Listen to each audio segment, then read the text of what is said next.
Hoy se cumple 45 años del último golpe de Estado en la República Argentina y vamos a charlar con el historiador Fernando Casulo, que nos va a dar su visión sobre qué ha sucedido aquel 24 de marzo de 1976. Fernando, buenas tardes. Sebastián Shapiro te saluda en Duplex, aquí en el EU2 de Bahía Blanca. ¿Cómo te va? ¿Qué tal, Sebastián? ¿Cómo va? Saludos a vos y a la audiencia, a Bahía, donde vive mi hija. No me digas. Así que un placer. Sí, ella estudia ahí en la Universidad Nacional del Sur. Mirá vos, ¿hace mucho? Está en cuarto año de la ingeniería en electrónica, así que está muy, muy contenta. Bien. Sí. Vamos a contarle a la gente... a ver, quiero arrancar por acá, en realidad, Fernando. Ujú. Y a ver si nos acompañamos en estos conceptos. Como historiador... Y mucha gente dice, a ver, ¿qué va a contar? ¿Va a contar las dos verdades? Hay una verdad, hay dos verdades, hay tres verdades. O un historiador cuenta, y te lo pregunto a vos como historiador, ¿cuenta lo que interpreta o cuenta el todo de lo que hay que saber para que la gente después piense lo que pasó? Bueno, es fácil la respuesta. Mejor. Es larga. Y un poco la clave la brinda un poco digamos, nombre que tiene hoy la conmemoración, esto de la idea de la memoria, ¿no? La memoria nunca es patrimonio de los historiadores, siempre decimos que es una, digamos, construcción y un combate, ¿no? Que las sociedades hacen día a día, y la historiografía y demás, la historia, digamos, profesionalizada, tiene sí que ver con un recorrido científico, disciplinario y demás, donde hay algo que, bueno, digamos, en tanto historiador yo creo que sucedió en el pasado, y lo que hacemos es construir, ¿no?, cada vez más sofisticados relatos con mayor evidencia para que eso suceda. Pero después también eso lo hacemos insertos en una sociedad que va teniendo como va atravesando distintas etapas y distintas formas de expresar ese pasado, y desde ya que nosotros escribimos, nosotros no, la comunidad historiográfica y la ciencia social en general, con una situación móvil donde hay cosas que van siendo más o menos relevantes conforme el presente. Es decir, nosotros, y sobre todo cuando las cosas se vuelven así discutidas, en general estamos discutiendo el presente también, ¿no? Esto de que hoy, por ejemplo, de hecho hay varios trabajos que van haciendo las fechas redondas, ¿no? El 24 de marzo a los 10 años, ¿no? Cómo fue en el 86, cómo fue en el 96 y demás, y expresaban también discusiones en torno de la situación, ¿no? En torno los 80 el juicio de la Junta, ¿no es cierto? En los 90 más ya la cuestión de la memoria, la aparición de organizaciones de hijos de desaparecidos que se vinculaban con las que habían sido muy fuertes en los 80, y así, ¿no es cierto? Entonces, en ese punto, el debate tiene que estar presente y, digamos, no está mal que así sea. Y yo sí creo, esto lo digo incluso en clase, no hay dos campanas, sino que hay como una multiplicidad de discursos. Lo que pasa es que después, en esos combates por la memoria que hacen las sociedades, bueno, se van haciendo posiciones que son más reduccionistas, y parece que hay A versus B, Boca versus River, ¿no? Claro, porque tenemos los grupos guerrilleros por un lado, claro. Después el orden impuesto por la dictadura militar, que también en ambos casos se cometieron atrocidades. Entonces, ¿con qué nos quedamos en la República Argentina? Porque dice, bueno, los jóvenes idealistas que iban a las universidades y ponían 3 bombas, había 3 muertos todos los días, y por otro lado, bueno, ellos propiciaron que venga un golpe de Estado, que después sucedió lo que sucedió con todos los desaparecidos y otras atrocidades más. Entonces es como que de los dos lados una cosa propició a la otra. Por eso me gustaría, como historiador, que nos des tu pintura al respecto, para ver estas dos aguas agitadas de hace 45 años, en qué quedan, y también que la gente pueda también, le recomiendo a la gente, dense una vueltita por varios libros, lean varios, consulten Sí, varias campanas, escuchen y sepan discernir de la actualidad. Sí, adelante, Fernando. No, digo, primera cuestión, que también, ¿no?, es medio un latiguillo de los historiadores, pero que es fundamental, esto de entender las cosas en una duración más larga. Pensemos que Argentina llevaba décadas, de alguna manera, en una situación de desfalco del orden democrático. Argentina desde el 55 en adelante había tenido, digamos, no había ningún gobierno podido finalizar su periodo constitucional, y luego, ¿no?, decimos democracia en serrucho de democracia, golpe, o cosas raras como cuando termina el gobierno de Frondizi, que digamos no es reemplazado por un gobierno de facto, pero termina yéndose, digamos, y estableciendo ahí una especie de minganete, y queda el presidente del Senado, que era José María Guido, qué sé yo. Entonces, se llega a la década del 70 en una situación donde el orden democrático está muy cuestionado, y efectivamente está cuestionado por todos los wins, digamos, ¿no? Y la violencia, digamos, política es una moneda de cambio, ¿no es cierto? En ese contexto incluso hay que pensar que digamos, los miembros de la guerrilla, ¿no?, más caracterizados de los 70 son los hijos de esos, digamos, ciudadanos que se quedan sin democracia a partir del 55 y, bueno, todo un contexto más largo. Y ahí también una situación internacional, ¿no?, que hay que entenderla en el contexto de la Guerra Fría. En el contexto de la Guerra Fría, que va a recalentarse en los 70, la Guerra Fría, digamos, y justamente, ¿no?, la lógica de comunismo-anticomunismo, que había sido bastante enfriada en los 60, producto del Estado benefactor, qué sé yo, bueno, va para arriba, sobre todo con la crisis del petróleo, que es en el año 73, fíjense que esto va haciendo todo, ¿no?, como una acumulación, a eso me refiero, que es el mismo año donde se produce el golpe de Estado en Chile, y que efectivamente va a correr el arco de la lógica de la democracia. Esto es muy evidente cuando en los 80 se producen las transiciones y vuelve los órdenes democráticos.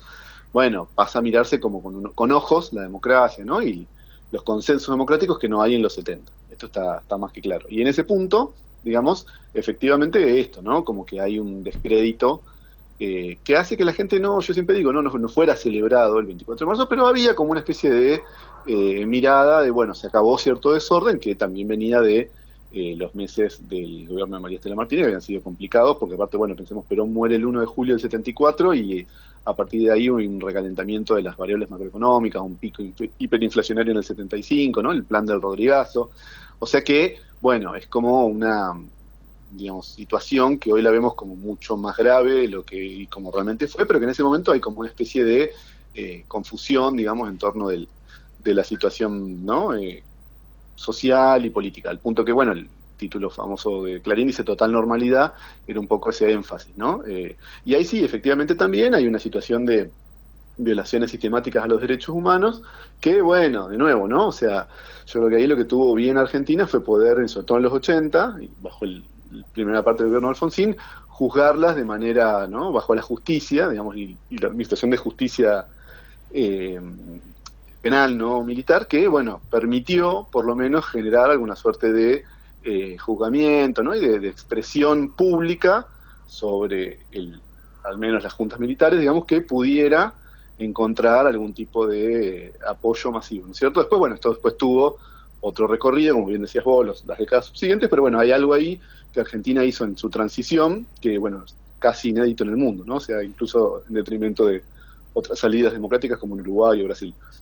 La revolución que ya estaba al alcance de la mano mucho antes, porque era una crónica anunciada, ya meses antes se sabía que esto iba a pasar, en todas las huestes, en las huestes de los guerrilleros y en las huestes del gobierno, y también de lo que se estaba perpetrando como el golpe de Estado. ¿Era la violencia el instrumento más adecuado, el único? ¿Había otra salida? Sí, había. Por eso digo, esto es importante, insisto, ¿no? El cuadro, digamos, el fresco que pinta una historia y una historia profesional tiene que lograr... Digo la violencia, digamos, en todo sentido, ¿no? La violencia por eso, la violencia queremos política... la revolución, entonces, por un lado, guerrilleros, que también eran de grupos peronistas, el ejército revolucionario, montoneros, que era una facción peronista, bueno, por la revolución, bombas, atentados, etcétera, y por otro lado, bueno, el advenimiento del golpe de Estado para restaurar el orden, con más de lo mismo. Entonces, ¿era el único instrumento de una manera u otra?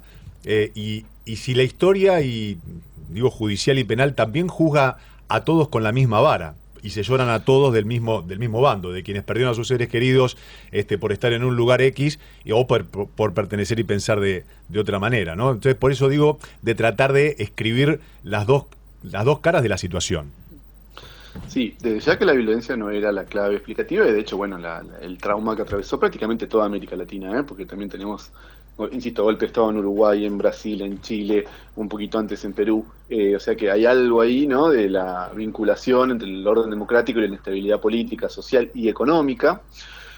de los 70 que era muy importante. De todos modos, hubo mucho recorrido de crítica y de cuestionamiento no violento, y de hecho las organizaciones guerrilleras al momento del golpe de Estado están, digamos, claramente en retroceso y con una situación, digamos, de, bueno, de crisis internas, de falta de vinculación con la sociedad y demás, bueno, y toda una complejidad, ¿no? Porque ahí, de pronto, bueno, vos decías, hay organizaciones guerrilleras peronistas, en general, el Ejército Revolucionario del Pueblo, el ERP, viene más bien de una tradición guevarista, digamos, marxista, que también recuperaba la teoría del foquismo, de Regis Debray, digamos, que todo muy vinculado a la experiencia de Cuba, que es del 58, ¿no? Por eso digo que ahí hay algo ahí en la secuencia y el endurecimiento de la Guerra Fría.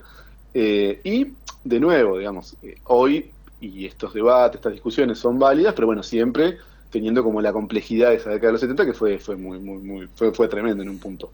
Después, sobre la cuestión de los juzgamientos y demás, sí, por supuesto que también es objeto de discusión. No nos olvidemos que ahí después ha habido, digamos, como una multiplicidad de eventos judiciales. Pensemos en el 90 el indulto de Menem, que es justamente un indulto que se da a miembros de fuerzas militares, pero también a sectores caracterizados mayormente de montoneros.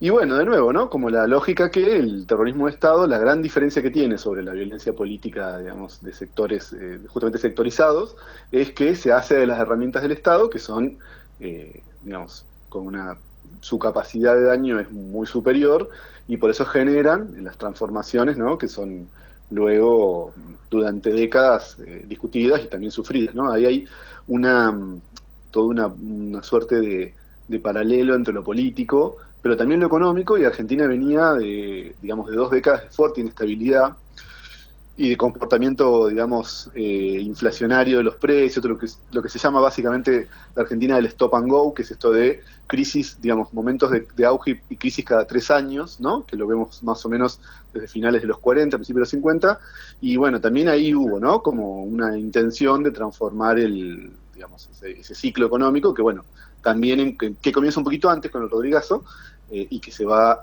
digamos, llevando a lo largo de todo el proceso militar, que después de los 80, bueno, fue muy, muy notorio las dificultades como de una vuelta, ¿no? Como de una especie de pasar de página, porque también la deuda externa había crecido mucho, ¿no es cierto? Los intereses presionaron mucho al gobierno de Alfonsín, permitió de alguna manera que se volviera una situación tan inestable que devino en la hiperinflación, o sea, ahí como también, ¿no? Un paso entre una y otra década, que muestra la potencia que fue los 70, su potencia transformadora, ¿no es cierto? Uh-huh. ¿Sentís como historiador que se aprendió algo o que se está dando vuelta siempre sobre los mismos ejes y es difícil de salir? Sí, porque hablas de cosas que son actuales. Inflación, sí, crisis, algún veranito, sí, muy escueto, cada vez menor. La revolución que todavía sigue tan latente, pero con diferentes vestidos, le digo yo. Sí. Por un lado y por otro lado, el tratar de salir por otro lado y tampoco hay salida. ¿Qué sentís vos como historiador de esto, de la historia y de la actualidad? Bueno, en el repaso sucinto que hiciste recién, en la cuestión macroeconómica sí, creo que enfrentamos dificultades muy similares, o sea, esto que yo comentaba, ¿no? Que comienza ahí hacia finales de los 40, principios de los 50, sigue muy latente. Y esto efectivamente construye una memoria colectiva que no es fácil de repensar. Digo, que la gente se vaya, para decirlo, no quiero irme a abrir demasiadas ventanas, pero que la gente se vaya al dólar, y los intentos que ha habido de generar cultura no dolarizada y demás, muestra claramente que, y todo vamos al dólar eventualmente, cuando tenemos algo como reserva de valor que se dice, muestra que tenemos ya ese ADN ¿no? Sí, de la desconfianza absoluta de la moneda. Sí, ¿no? Sí, y a sabiendas que va a haber en algún momento una devaluación y una cosa así. Después yo sí creo que de todos modos, en términos de lo que es la expresión de digamos, del disenso político, bueno, no estamos igual que en los 70, y claramente en ese sentido hubo una construcción para mí muy potente de consenso democrático en los 80, y bastante, digamos, multipartidario, la famosa presencia de Cafiero, ¿no? En el palco en los sucesos de Semana Santa del 87 apoyando el gobierno de Alfonsín, que hoy de pronto muestran, digamos, como que no es plausible de entender, digamos, que una escalada de violencia política como en los 70, yo entiendo ni siquiera la lucha armada como una opción que pueda tomar, ¿no? La juventud idealista, mucho más por el lado hoy de la discusión sobre el avance de las diversidades, ¿no es cierto?, y las disidencias. Eso yo creo que es un punto que sí muestra una superación. Y sobre la cuestión, digamos, insisto, de la discusión y de, bueno, incluso un poco descarnada, yo, un poco lo que decía al principio de la nota, ¿no? Siempre iré por el lado de permitir que los combates de la historia y de la memoria se puedan, digamos, llevar adelante, y no, por lo menos en esta fecha, hasta no lo presente, porque si no, bueno, hay algo de barrer debajo de la alfombra que tampoco nos hace crecer como sociedad. Tal cual. Gracias por este momento, Fernando. Te mando un abrazo grande. Favor. Felicitaciones por elegir a la Universidad Nacional del Sur como casa de estudio para tu hija. Bueno, igualmente, y los saludo, les un abrazo. Igualmente. El historiador Fernando Casulo hablando sobre el 45º aniversario del golpe de Estado de 1976, cuando faltan 8 minutos para llegar a las 4 de la tarde. Te regalo esta canción.